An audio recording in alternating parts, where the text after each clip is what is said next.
دوستان نشستین. امروز مسابقه دارم باید یه چیز ترکی درست کنم. پس بیا پیده ترکی درست کنیم. بریم تو کارش. اینا موادای لازمه. توی توضیحات درتون میگن که چیا رو بریزیم. اول میخوایم خمیرش رو درست کنیم. من همین میشود خمیر شکر و شیر ولرم. استراحت میکنه تا به عمل. پیاز، فلفل دانه‌ای، گوجه، گوش، ادویه. توی مایتابه میریزیم حالا آتا رو میریزیم. حالا کچول میدیم پشت دشه. حالا سبزی میرسیم.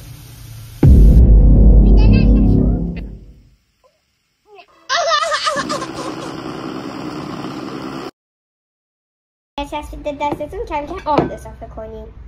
بهش روغن میزنیم ورز میدیم. نیم ساعت استراحت کنیم.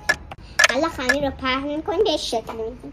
مثل من این شکل در میذاریمش و اگر میخوایم میتونیم تزیینش هم بکنیم. گوشه های خمیر رو جمع میکنیم تا این شکل بشه. حالا مواد رو خمیر میزنیم.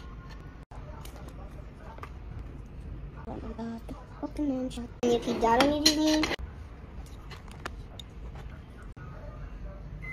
با دمای 180 رو گرم میکنیم.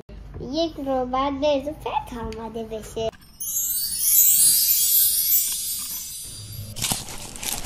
شکل ستی.